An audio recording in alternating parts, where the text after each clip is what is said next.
जय हिंद दोस्तों, स्वागत है आपका। तो चलिए, जैसा कि मैंने आप लोगों से कहा था कि मैं आप लोगों के लिए बहुत जल्द एक दूसरा पोस्ट डिटेल लेकर आऊंगा। इसके पहले मैंने आप लोगों को बताया कि कैसे इनकम टैक्स इंस्पेक्टर बनते हैं।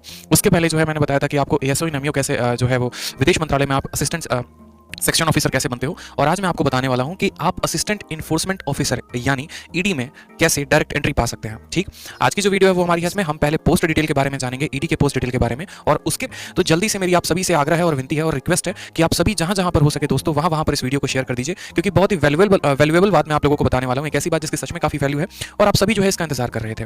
ठीक है जी हाँ, बिल्कुल। अलजेब्रा की पीडीएफ मैंने डाल दी थी टेलीग्राम से, तो वहां से आप डाउनलोड करके क्वेश्चंस को प्रैक्टिस करते, उतना अलजेब्रा जितना हमने कराया वो काफी है। तो वीडियो को जल्दी से 1000+ लाइक कर दीजिए और उसके बाद सेशन को भी हर जगह पर शेयर कर दीजिए। तो देखो, ईडी यानी इन्फोर्समेंट डायरेक्टरेट। बहुत बच्चों के मन में होता है कि सर ये ईडी पहली बार सुन रहे हैं, ईडी है क्या? ठीक है, हमने सीबीआई सुना है, हमने इनकम टैक्स इंस्पेक्टर सुना है, लेकिन ये ईडी क्या है?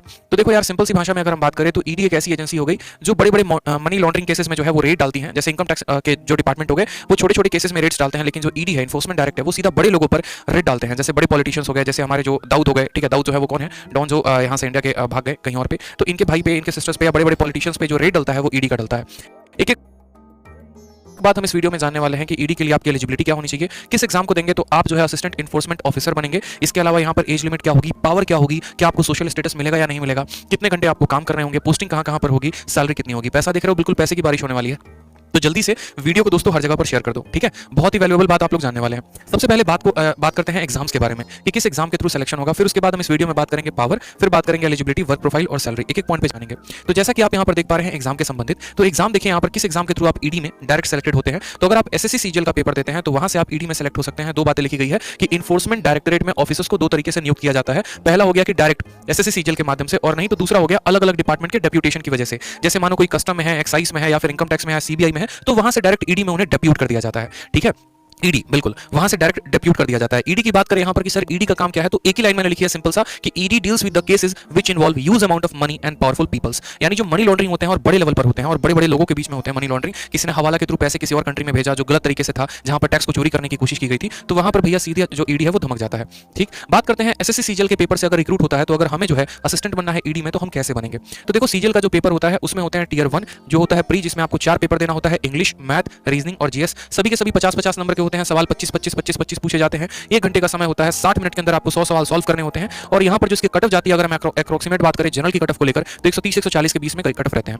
इसमें अगर आप 170-180 प्लस स्कोर कर रहे हैं तो आप ईडी के पोस्ट के लिए एलिजिबल होंगे। क्यों? क्योंकि आगे भी आपको उसी तरीके से स्कोर करना पड़ेगा। ऐसा नहीं है कि 170 ही वाले एलिजिबल होंगे, 140-150 वाले नहीं हो सकते हैं, ऐसा नहीं है। बट शुरू से जिसका लीड जितना ज्यादा होता है उसको जो है उतना ज्यादा बेनिफिट मिलता है एट द एंड चल के।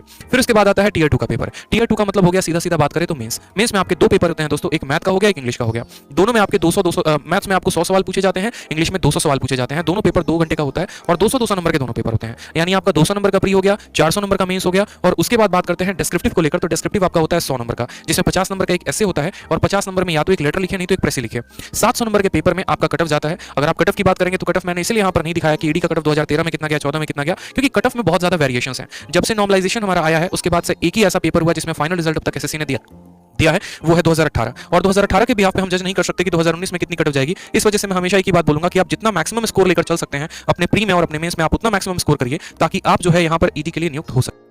ठीक, इसके बाद बात करते हैं यहाँ पर तो जो टाइपिंग का टेस्ट होता है या कोई फिजिकल टेस्ट होता है तो उसकी कोई भी आवश्यकता हमें नहीं होती है। टाइपिंग टेस्ट मैंडेटरी नहीं है ईडी के पोस्ट के लिए। और उसके बाद आपका डॉक्यूमेंट वेरिफिकेशन होगा और उसके बाद आपका चयन हो सकता है। बात करते हैं यहाँ पर लेकर तो देखो, ईडी के छोटे मोटे पावर्स को लेकर बहुत बच्चे कहते हैं कि सर पावर के बारे में बताओ, पावर के बारे में बताओ। तो मेरे भैया, पावर में जानने के पहले सबसे पहले 2-3 बातें जो आप लोगों के मन में सबसे ज्यादा क्वेरी रहती है वो ये रहता है कि क्या इसमें इंटरव्यू होता है। हम कह रहे भैया इंटरव्यू नहीं होता है। क्यों? क्योंकि इंटरव्यू का जमाना था बहुत पहले, लेकिन अब इंटरव्यू का जमाना नहीं है। यूपीएससी की जो परीक्षा होती है बस उसी में इंटरव्यू होता है। बाकी एसएससी सीजीएल के किसी भी पोस्ट में कोई भी इंटरव्यू अब नहीं होता है। उसके जगह पर डिस्क्रिप्टिव का पेपर होता है जो 100 नंबर का होता है। ठीक है, वीडियो को आप लोग शेयर करते रहिए और लाइक करते रहिए। देखिए, बहुत ही वैल्यूएबल बात हम आपको बता रहे हैं, एक ऐसी बात जिससे मोटिवेशन के साथ साथ आपको थोड़ी जानकारी भी मिलेगी, वैल्यू भी मिलेगी और लोगों के सामने आप अपने आप को अनपढ़ साबित नहीं करेंगे। आपको पता होगा कि जिस डिपार्टमेंट में जा रहे हैं उसके फायदे क्या है, नुकसान क्या है। तो ये आपके लिए पहले से ही डिसाइड करना आसान होगा कि हाँ, मुझे इस पोस्ट के लिए पढ़ना है, इस पोस्ट के लिए नहीं पढ़ना, ऐसे करके तो उससे आपका लगन और बढ़ेगा। तो अगर आपकी इच्छा का हम इतना सम्मान कर रहे हैं तो आप हमारी वीडियो को और शेयर करिए और लाइक करिए अगर आपको हमारी वीडियो अच्छी लगती है तो। नेक्स्ट बात करते हैं, क्या कोई फिजिकल टेस्ट होता है? तो नहीं दोस्तों, कोई फिजिकल टेस्ट नहीं होता है, लेकिन एक्साइज इंस्पेक्टर के लिए फिजिकल टेस्ट होता है। ईडी के लिए कोई भी फिजिकल टेस्ट की आवश्यकता नहीं होती है। ठीक, नेक्स्ट बात करते हैं, क्या टाइपिंग टेस्ट जरूरी है? नहीं मेरे भाई, टाइपिंग टेस्ट जरूरी नहीं है। दूसरा एक स्टूडेंट पूछ रहा है पीडब्ल्यूडी के बारे में बताइए, तो पीडब्ल्यूडी कैंडिडेट्स के लिए ईडी का जो पोस्ट है वो सुटेबल नहीं है। नेक्स्ट बात करते हैं पावर कितना है। तो देखो, खुद सोचो यहाँ पे कि अगर मानो यहाँ पर छोटे मोटे लोगों के लिए जो एक तरीके से छापा है वो किसका पड़ता है, सीबीआई का पड़ता है, इनकम टैक्स का पड़ता है। लेकिन जैसे बड़े लोग हो गए, जैसे मानो कि हम एक तरीके से एग्जांपल ले लेते हैं प्रियंका वाड्रा के पति, ठीक है, जो भी वाड्रा है मुझे उनका नाम ध्यान नहीं है, तो उनके यहाँ भी जैसे ईडी का बार बार छापा पड़ता है। मतलब सोचो कि कांग्रेस इतनी बड़ी पार्टी है, उसके सचिव जो है वो राहुल गांधी है, और उनके घर पर भी ईडी का जो है वो रेड पड़ता है, यानी ईडी छोटे लोगों के घर जो है वो रेड नहीं मारती है। पावर के बारे में आपको थोड़ा और डिटेल में बताऊंगा मैं। इसके अलावा क्या मनी है इसमें, तो बिल्कुल बहुत अच्छा पैसा है, 70,000 से ऊपर आपकी सैलरी है, और इसमें एक स्पेशल इंसेंटिव अलाउंस यानी SIA आपको मिलता है, जो कि सिर्फ और सिर्फ SSC सीजीएल के पोस्ट में दो पोस्ट में ही मिलते हैं, और वो भी हम आपको डिटेल में बताएंगे। सोशल स्टेटस है कि नहीं है, तो खतरनाक सोशल स्टेटस, इसकी चिंता आप ना करें, ठीक। नाम सुनते ही लोग समझ जाते हैं कि हाँ भैया अगला बहुत पावरफुल बंदा है और बहुत पहुंच वाला बंदा है। इसके बाद बात करते हैं, कुछ बच्चे कह रहे हैं sir power power power power भी, हाँ बिल्कुल, रॉबर्ट वाड्रा जो भी है, ठीक है, पावर के बारे में। तो सबसे पहले मैं आपको अभी रीसेंट के आर्टिकल्स दिखा रहा हूं, ठीक है, और भी बहुत सारे आर्टिकल्स थे, लेकिन अभी रीसेंट में सिर्फ 3 दिखाए। 15 फरवरी 2022 का आर्टिकल, 18 फरवरी 2022 का आर्टिकल, 4 फरवरी 2022 का आर्टिकल, ये हमारे न्यूज के हैं। इसमें अगर आप देखेंगे तो लिखा हुआ है ईडी ने रेड किया है किसके, दाऊद इब्राहिम के सिस्टर के घर की तरफ, ठीक है, घर की तरफ नहीं, घर पे, मनी लॉन्ड्रिंग के केस में। इसके अलावा ईडी ने अरेस्ट किया है किसके, उसके जेल्ड ब्रदर इकबाल कसकार को मनी लॉन्ड्रिंग के केस में। ईडी ने जो है वो अरेस्ट किया है पंजाब के सीएम के नेफ्यू के ऊपर मनी लॉन्ड्रिंग के केस में। यानी आप यहां पर देखें तो किसी भी छोटे पर्सन या छोटे पर्सनालिटी के ऊपर ईडी का रेड नहीं होता है, ईडी का रेड सीधा का सीधा बड़े लोगों के ऊपर होता है। एग्जांपल के तौर पे आप अभी जैकलिन फर्नांडिस का भी केस देख सकते हैं, जहां पर सीधा जो है वो ईडी के शिकंजे में आई है, और बार बार उनको पूछताछ के लिए ईडी के दफ्तर जाना पड़ रहा है। बड़े बड़े स्टेट्स हो गए, उनके सीएम्स हो गए, अलग अलग पॉलिटिकल पार्टीज हो गए, जिनके बड़े लीडर्स हो गए, ईडी का रेड सीधा उनके ऊपर पड़ता है। और ईडी का रेड अगर यूं समझ लो, ईडी का रेड पड़ा है तो कम से कम 100 करोड़, 150 करोड़, 200 करोड़ से ऊपर का मामला होगा। इसमें बच्चे पूछेंगे भी कि सर ईडी जो है वहां पर रेड जो पड़ती है वो कितने करोड़ तक किस पोस्ट के लिए जो है जाते हैं, एक एक बात हम आपको बताते चलेंगे, आप चिंता ना करो, ठीक। उसके बाद बात करते हैं एलिजिबिलिटी को लेकर कि सर इतना अगर मजा आ रहा है ईडी के पोस्ट के बारे में जानने में, और ईडी जो है सर इतनी बड़ी डिपार्टमेंट है, इतना बड़ा उसका वैल्यू है, तो यहाँ पर हमें एलिजिबल कितना होना पड़ेगा। तो जैसा कि मैंने आपको कहा, अगर आप SSC सीजीएल का पेपर देते हैं तो वहां से आप असिस्टेंट इन्फोर्समेंट डायरेक्टर बन सकते हैं, डायरेक्टरेट। इसके लिए आपको क्या होना पड़ता है, सीजीएल के पेपर देने के लिए आपको ग्रेजुएट होना, तो यानी हम यूं कह सकते हैं कि ईडी में अगर हमें असिस्टेंट बनना है तो हमें ग्रेजुएट होना पड़ेगा, और 30 साल तक की उम्र की तरफ जो है आप यहाँ पर अप्लाई कर सकते हैं। इसके अलावा जो है आपको एजेस का भी फायदा मिलता है कोटा के अकॉर्डिंग। जैसे मानो कि ओबीसी को 2 साल का रिलैक्सेशन हो गया, इसी तरीके से SC ST को भी रिलैक्सेशन हो गया, तो एज रिलैक्सेशन भी कोटा के अकॉर्डिंग मिलता है, तो उसकी कोई परेशानी नहीं है।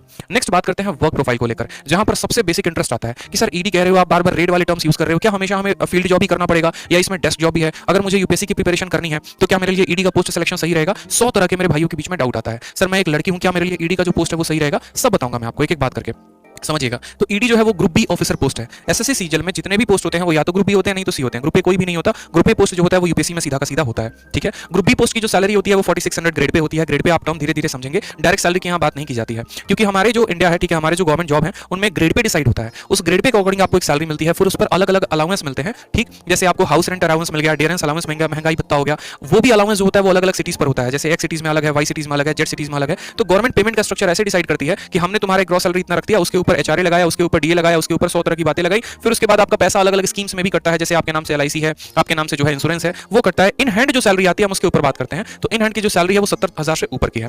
बात कर रहे हैं वर्क प्रोफाइल को लेकर, तो वर्क प्रोफाइल में 2 तरह का वर्क प्रोफाइल है ईडी में, या तो आप डेस्क जॉब करिए, नहीं तो आप फील्ड जॉब करिए। अगर डेस्क जॉब आप करते हैं तो इनमें क्या क्या आपको संभालना होगा, तो आपको इनमें फाइल्स हो गए और रिपोर्ट्स हो गए। फाइल्स कैसे, जैसे मानो कि ऐसा तो है नहीं अभी मुझे फोन पर खबर है, हाँ भैया चलो रॉबर्ट वाड्रा के घर पे छापा मारना है और हम निकल गए, ऐसा नहीं होता। अगर कोई भी यहाँ पर एक हिंट मिलता है या लीड मिलती है तो पहले उसके बारे में पूरी जानकारी प्राप्त की जाती है कि ये जो खबर है वो जेन्युइन है, ऑथेंटिक है या नहीं है। पूरा पेपर वर्क होता है। जिस भी पर्सन के घर जो है ईडी का रेड पड़ना होता है उसका पूरा का पूरा जो है डेटा निकाला जाता है, बैंक स्टेटमेंट निकाले जाते हैं, रिकॉर्ड्स निकाले जाते हैं, वैलिड प्रूफ होता है। यानी पहले क्या होता है, फाइल और रिपोर्ट वर्क होता है, ठीक। अलग अलग डिपार्टमेंट से कंसल्ट की जाती है, इनकम टैक्स वालों से थोड़ी सी लीड ली जाती है, सीबीआई वालों से थोड़ी सी लीड ली जाती है। इन सभी जगह से पहले लीड इकट्ठा करके पूरा पेपर वर्क करके और तब उसके बाद पहुंचते हैं फील्ड जॉब में। फील्ड जॉब में क्या होता है, तो यहाँ पर रेड भी कंडक्ट करना होता है। ईडी में एक बहुत फायदा है, जो लोग ट्रांसफर के बारे में सोचते हैं उनके लिए बहुत बहुत बहुत बेनिफिशियल जॉब है। यहाँ पर ट्रांसफर ऐसा नहीं है कि आपका जब मर्जी हुआ ऊपर से प्रेशर है और कल के कल ट्रांसफर कर दिया गया। कम से कम 3 साल तक आपको जहां भी जिस भी शहर में पोस्टिंग दी गई है वहां पर आपको 3 साल तक कोई हटा नहीं सकता है। 3 साल तक आपके ट्रांसफर हो नहीं सकते हैं। जैसे अगर यहाँ पर वर्क के लोकेशन की बात करें तो जैसे ईडी का हेडक्वार्टर कहां पर है, न्यू दिल्ली में है। अलग अलग इसके रीजनल ऑफिसेज हैं और जोनल ऑफिसेज भी हैं, सब जोनल ऑफिसेज भी हैं। तो इनके जो ऑफिसेज हैं वो काफी लिमिटेड हैं, इस वजह से यहाँ पर ट्रांसफर ज्यादा नहीं होते, और जो भी ट्रांसफर होते हैं वो कम से कम 3 साल तक वैलिड रहते हैं। 3 साल तक आपको वहां से कोई हटा नहीं सकता है। नेक्स्ट बात करते हैं वर्किंग आवर्स को लेकर। बच्चे पूछते हैं सर कितने घंटे काम करने पड़ेंगे। दोस्तों बहुत अच्छा आप लोग काम कर रहे हैं, जल्दी से 1000+ लाइव स्टूडेंट भी कर दीजिए और 1000 लाइक भी कर दीजिए, हम लोग बहुत करीब हैं। आगे जो बात बताने वाला हूं वो और इंटरेस्टिंग बात है और इंपॉर्टेंट बात है, ठीक है। तो वीडियो को लाइक शेयर करते रहें। यहाँ पर बड़े अच्छे तरीके से देखिए, आप बाद में इसकी पीपीटी भी डाउनलोड हमारे टेलीग्राम से कर सकते हैं और जितनी बातें मैंने लिखी हैं उनको आप पढ़ सकते हैं, समझ सकते हैं अच्छे से। तो यहाँ पर सबसे पहला बात जो मैंने कहा, यहाँ पर घंटे कितने घंटे काम करने होते हैं, तो 9 to 5 की जॉब होती है। देखो क्या होता है कि जितने मेरे भाई जो आगे तैयारी करने की सोचते हैं, सर हमें यूपीएससी की तैयारी करनी है या आगे चलकर हमें बीपीएससी की तैयारी करनी है या पीसीएस की तैयारी करनी है, स्टेट पीसीएस की, या फिर DSSS भी अदर एग्जाम्स की तैयारी करनी है, तो वो ऐसा सोचते हैं कि यार एसएससी सीजीएल से हमें एक ऐसा जॉब मिल जाए जिससे हमारा वर्क लाइफ बैलेंस बड़ा मेंटेन रहे। या अगर जॉब नहीं भी करनी है तो लड़कियां सोचती हैं कि यार हमें जो है एक कंफर्टेबल जॉब मिले कि हम 9 से 5 तक ऑफिस जाएं और 5 बजे आने के बाद हमें कोई फोन ना आए। तो ऐसा ईडी में नहीं है, ठीक है। सेंट्रल सेक्रेटेरिएट वाली जो जॉब हो गई वो शानदार है, उसमें 9 to 5 की जॉब है, सैटरडे संडे ऑफ रहता है। मिनिस्ट्री ऑफ रेलवे हो गया, उसमें 9 to 5 की जॉब रहती है, सैटरडे संडे ऑफ रहता है। लेकिन ईडी में जब तक आपको ऑफिशियल ऑफिस का वर्क दिया जा रहा है तब तक तो आप 9 से 5 तक की ड्यूटी माफ करिएगा, तब तक तो आप 9 से 5 तक तब तक तो आप 9 से 5 तक की ड्यूटी में जाएंगे, लेकिन जैसे आपको फील्ड जॉब मिलता है, जैसे आपको ग्राउंड में रेड कंडक्ट करने के लिए जाना होता है, उस समय आपका शेड्यूल जो है वो हेक्टिक हो जाता है। हो सकता है वो रेड रात में मारने जा रहे हो सकता है वो रेड जो है आप दिन में कंडक्ट करने जा रहे हो, सैटरडे को भी हो सकता है, संडे को भी हो सकता है, तो उसमें आपको सीनियर को असिस्ट करना पड़ता है इसमें, और उसकी कोई टाइमिंग नहीं होती है। नेक्स्ट बात करते हैं ट्रांसफर को लेकर। तो ट्रांसफर के बारे में मैंने पूरा बात बताया यहाँ पे कि जनरली जो ट्रांसफर डन होते हैं वो 2 सर्कमस्टांसेस में होते हैं। अगर आपके खिलाफ कोई एलिगेशन लगा है तो उस बिहाफ पर होगा, नहीं तो अगर आप चाहते हैं तो उस बिहाफ पर होगा, लेकिन कम से कम तक 3 साल तक आप उस जगह पर पोस्टेड होंगे। ठीक है, तो नेक्स्ट बात करते हैं यहाँ पर सैलरी को लेकर। सैलरी के लिए काफी बच्चे एक्साइटेड हैं, काफी बच्चे जो है वो सैलरी को लेकर एक्साइटेड हैं। सैलरी के बारे में समझो, बहुत इंपॉर्टेंट बात, जैसा कि मैंने कहा यहां पर जो सैलरी होती है ना, राइट नाउ जो अभी सैलरी मिल रही है वो 70,000 प्लस मिल रहा है, मतलब 70,000 से ऊपर की तनख्वाह। ठीक है, और ये जो है इतना आपके हाथ में आएगा कट छटकर, जो कि प्रोविडेंट फंड और अलग अलग स्कीम्स होते हैं उसमें कट छटकर आपके हाथ में स्पेशली अभी 70,000 प्लस आ रहा है। ठीक, यानी अगर 3 महीने की सैलरी अगर हम काउंट करें तो 2,10,000 रुपए आराम से लाखों रुपए में खेलोगे। इसमें जो इंपॉर्टेंट पॉइंट है वो है SIA, स्पेशल इंसेंटिव अलाउंस, जो कि 20% मिलता है, और ये 20% किसका होता है, तो आपके ग्रॉस सैलरी का, जो मतलब आपका एक तरीके से रॉ सैलरी है उसका 20% 8,980 रुपए। और ये SIA किस में मिलता है, तो special incentive allowance is only for CBI and enforcement directorate ED। क्यों इसी 2 पोस्ट में मिलता है, क्योंकि ये दो पोस्ट होते हैं थोड़े से रिस्की होते हैं। जैसे कि मैंने आपको CBI में ही बताया था कि CBI में 12 महीने की जगह पर 13 महीने की सैलरी मिलती है। ठीक, बाकी सभी जॉब्स में 12 महीने की सैलरी मिलेगी, लेकिन CBI में 13 महीने की मिलती है, और SIA भी मिलता है। उसी तरीके से आपको जो ED हो गया दोस्तों, इस ED में भी आपको जो है स्पेशल अलाउंस मिलता है, ध्यान रखेंगे। ठीक है, तो ये थोड़ा सा आपकी सैलरी को और बढ़ा देता है बाकी पोस्ट की तुलना में। जैसे मुझे भी अपना पोस्ट प्रेफरेंस भरना था, तो मैंने भी अपने पोस्ट प्रेफरेंस में 3rd नंबर पर ED ही भरा था। फर्स्ट और सेकंड आपको तब बताएंगे, और हम आपको लाइव प्रूफ भी तब दिखाएंगे जब हमारा सीधा का सीधा मेरिट लिस्ट रिजल्ट आ जाएगा। ठीक है, सीजल 2019 का भी रिजल्ट पेंडिंग है, आ रहा है। जैसे रिजल्ट आएगा हम आपको अपना पोस्ट प्रेफरेंस फॉर्म भी दिखाएंगे।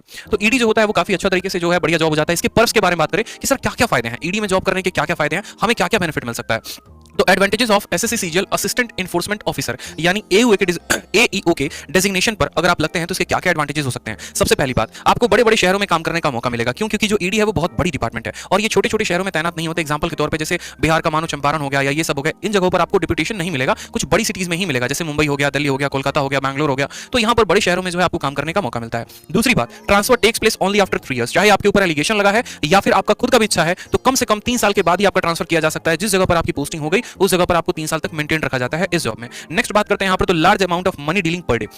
यहाँ पर आप 100 रुपया 200 रुपया का बात नहीं करते हो, 1000 लाख की भी बात नहीं करते हो, सीधी जो बात होती है वो करोड़ों में होती है, और कई करोड़ में होती है। 100 करोड़ 200 करोड़ 300 करोड़ इतने इतने के रेट्स के अमाउंट्स होते हैं, और उनमें हम डील कर रहे होते हैं चीजों को लेकर। नेक्स्ट बात करें यहाँ पर, तो पावर बहुत ज्यादा होती है। अगर हम ED को कंपेयर करें, ED हो गया, इनकम टैक्स इंस्पेक्टर हो गया, CBI हो गया, तो तीनों में जो सबसे पावरफुल है वो हमारा ED है। ठीक है, नेक्स्ट बात करते हैं यहाँ पर respect in society on promotion very good. इसमें प्रमोशन के भी चांसेस बहुत अच्छे होते हैं। शुरू के जो प्रमोशन होते हैं वो 3 सालों में होते हैं। एक बात यहाँ पे समझिएगा, जैसे आपके प्रमोशन हो गए, अब प्रमोशन में क्या क्या होता है, तो आप यहाँ सबसे निचले पोस्ट से डेप्यूट होते हैं, असिस्टेंट सॉरी हाँ ठीक है, असिस्टेंट डायरेक्टर नहीं, असिस्टेंट हो गए आप। ठीक है, असिस्टेंट इन्फोर्समेंट हो गए, फिर वहां से आप असिस्टेंट डायरेक्टर में जाते हैं, फिर डेप्यूटी डायरेक्टर, फिर joint director, additional director, special director और डायरेक्टरेट ऑफ इन्फोर्समेंट। यहाँ जो प्रमोशन है वो नीचे से लेकर ऊपर तक है। ठीक है, पहला जो प्रमोशन होता है वो 3 सालों में होता है, और उसके बाद दूसरा प्रमोशन भी 3 सालों में, लेकिन उसके बाद के जितने भी प्रमोशन हो गए वो 8 से 9 साल तक लग जाते हैं, इतना समय लगता है। और यहाँ पर ऐसा नहीं है कि जैसे मानो कि कोई असिस्टेंट है इन्फोर्समेंट डायरेक्ट में, और उसने जाकर सीधा का सीधा 100 करोड़ का कोई रेट है या 200 करोड़ का रेट है तो उनमें पार्टिसिपेट करना है, ऐसा नहीं है। हर पोस्ट के लिए जो है यहाँ पर डिसाइडेड है। ठीक है, जैसे अगर आप बात करेंगे असिस्टेंट डायरेक्टर ऑफ इन्फोर्समेंट के, तो उनके अंडर में जो कंट्रोल होता है 1 करोड़ से कम के जितने भी रोड हो गए ये कंडक्ट करते हैं। उसी तरीके से 1 करोड़ के 2 करोड़ के बीच में इन ऑफिसर्स का होना जरूरी है, 2 से 5 करोड़ के बीच में इन ऑफिसर्स का होना जरूरी है। और अगर वो रेड सीधा 10 करोड़ से ऊपर होता है तो उनमें हमारे सीधे जो है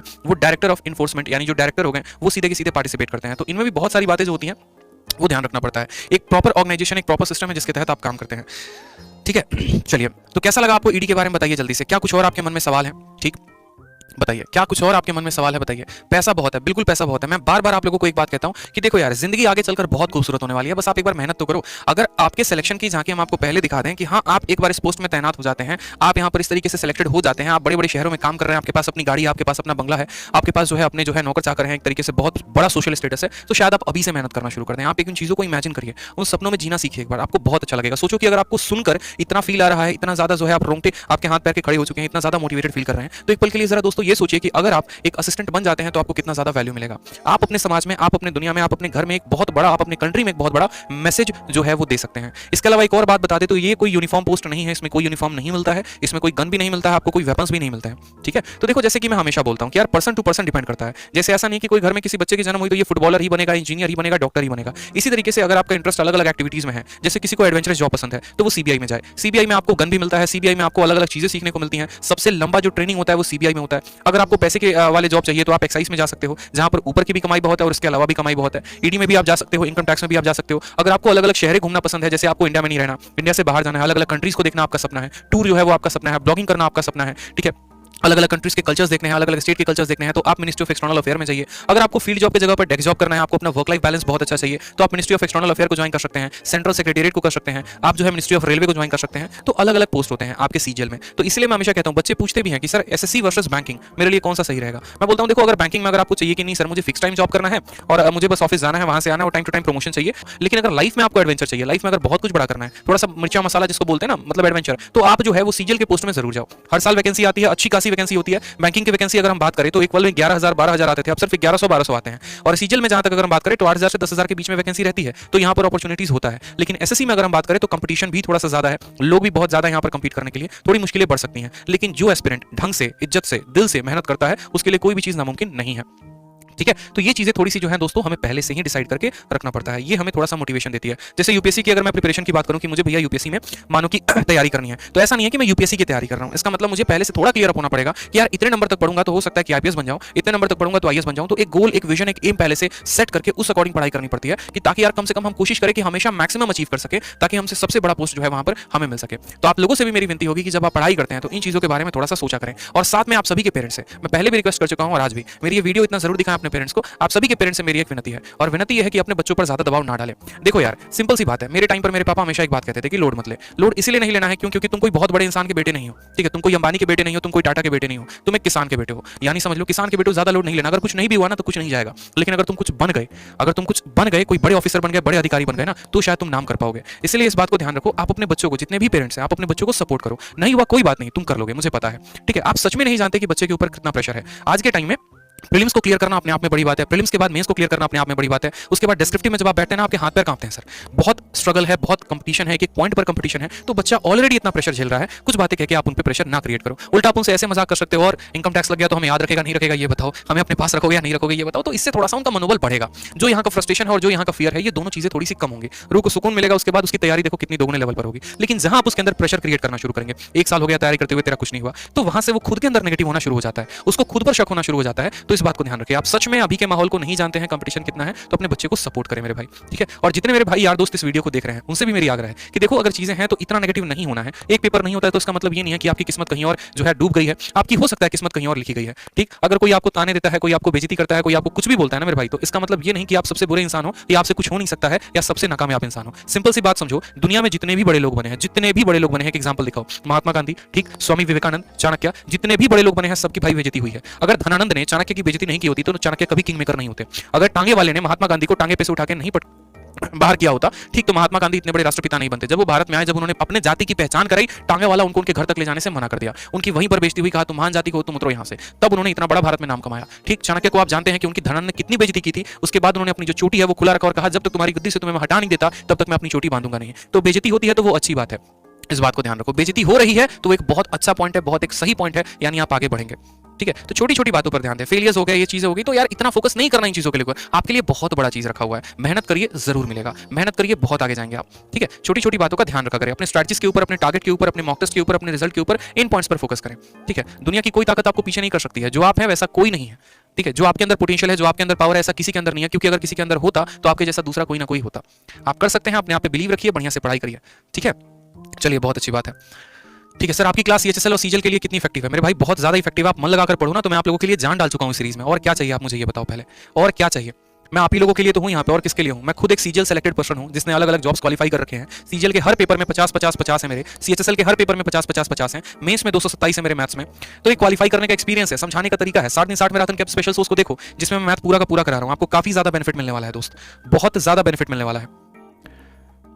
एक स्टूडेंट कहते हैं कि सर पड़ोसियों को ताने से मन भर चुका है। अरे मेरे भाई, बात भी उसी के बारे में होती है ना जिसके में दम होता है। एक बात बताओ, क्या कभी भी आपने अपने आसपास देखा है कि कोई किसी मुर्दे की जो है वो बुराई कर रहा हो? जो लोग धरती पर जिंदा होते हैं ना दोस्त, जो लोग धरती पर जिंदा होते हैं, अक्सर बातें उनके बारे में ही होती हैं। अगर आपके बारे में कोई नेगेटिव कह रहा है तो आप खुश हो जाइए, आप बहुत आगे जाने वाले हैं। ये बात मैं आपसे कह रहा हूं, ठीक है। क्योंकि बात भी जमाने में उन्हीं के बारे में होती है जिनके अंदर दम होता है। अक्सर ऐसा कहा जाता है कि जब दुश्मन की महफिल में तुम्हारे नाम का शोर होने लगे, समझ जाओ तुम कामयाबी के राह पर चलना शुरू कर दियो। तो बस फोकस नहीं करना, बढ़िया से पढ़ाई करनी है, बढ़िया एकदम जो है फोकस करो अपने बुक्स के ऊपर, फोकस करो अपने मॉक टेस्ट के ऊपर, फोकस करो अपने रिजल्ट के ऊपर। जैसे मैं अगर अपने स्कोर कार्ड के बारे में बात करूं तो ये मेरा स्कोर कार्ड जो सिर्फ और सिर्फ आप लोगों के मोटिवेशन के लिए है। क्यों है? ताकि आप एक समझें। जैसे 2019 का हमने प्री दिया, प्री में हमारा 180 आया, 190 195 स्कोर नहीं था हमारा, लेकिन इतना काफी था किसी भी पोस्ट के लिए जहां से हम जो है वो अपने सफर को और तय कर सकें। फिर उसके बाद दिलो जान लगाकर मेंस की तैयारी की, बहुत सारे मॉक टेस्ट दिए, सुबह 7 बजे से लेकर रात 11 बजे तक लाइब्रेरी में रहते थे। ठीक है, कोई ऐसा कंपनी का मॉक टेस्ट नहीं था जो हमने नहीं छोड़ा हो, और उसके कारण हमारे मैथ्स में 200 में 227 नंबर आए, इंग्लिश में हमारे 185 स्कोर आए। ठीक है, इसके अलावा बात करें डिस्क्रिप्टिव को लेकर, तो डिस्क्रिप्टिव में भी हमारे सीजीएल में 76 और 71 मार्क्स थे, सीएचएसएल में 76 और सीजीएल में 71।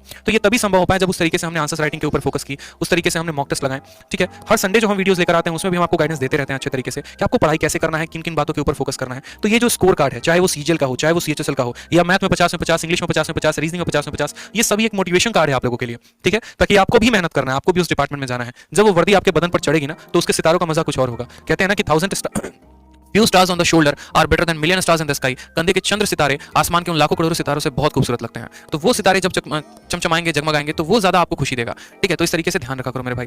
चलो नेक्स्ट बात करते हैं यहाँ पर ये 60 दिन 60 मैराथन के शो को लेकर। तो ये 60 दिन 60 मैराथन का शो जो है आप लोगों ने पैन इंडिया, पूरे इंडिया में इसका भौकाल मचा दिया है। और आज के टाइम पर मुझे हर जगह से, पूरे भारत से, चाहे वो साउथ हो, ईस्ट हो, नॉर्थ हो, वेस्ट हो, हर जगह के बच्चे मैसेज करते हैं, कमेंट में भी दिखता है, हर जगह के बच्चे लाइव भी अभी देख रहे हैं। क्यों? क्योंकि एसएससी सीजीएल का एकमात्र इकलौता शो ऐसा है जहां पर हम बात करते हैं प्रीवियस ईयर के रेलिवेंट कंटेंट को लेकर। अगर हम बात करेंगे सीजीएल में, सीएचएसएल में सीधा क्वेश्चंस के, तो वो आपकी इसी शो से आने वाले हैं, मैथ्स के शो से। ठीक है, 18 लेक्चर्स हम ऑलरेडी कंप्लीट कर चुके हैं। ये हमारा 19वां लेक्चर है जिसमें आज हम स्टार्ट करने वाले हैं ट्रिग्नोमेट्री। इस लेक्चर में हम सभी चैप्टर्स वाइज टॉपिक को कवर कर रहे हैं। चैप्टर वाइज के साथ साथ हम मॉक टेस्ट भी लगा रहे हैं और सभी लेटेस्ट क्वेश्चंस जो हमारे टीसीएस ने पूछे हैं। टीसीएस कौन है? टाटा कंसल्टेंसी सर्विस, जो आपकी परीक्षा को कंडक्ट कराती है। और ये जो हमारा लेवल चल रहा है, ये डिफरेंट लेवल्स पर भी है। जितने भी क्वेश्चंस मैं आप लोगों के लिए लेकर आ रहा हूं वो अलग अलग लेवल्स पर डिसाइडेड है। इससे क्या होगा, कोई स्टूडेंट अगर एमटीएस की तैयारी कर रहा है तो उसका भी बेनिफिट हो रहा है, और कोई स्टूडेंट अगर सीजीएल मेंस की तैयारी कर रहा है तो उसका भी बेनिफिट हो रहा है। और ये शो आप लोगों के लिए काफी फायदेमंद होने वाली है। तो जल्दी से जिन्होंने सेशन को लाइक नहीं किया है वो लाइक कर दीजिए, जिन्होंने शेयर नहीं किया है वो शेयर कर दीजिए, क्योंकि अब हम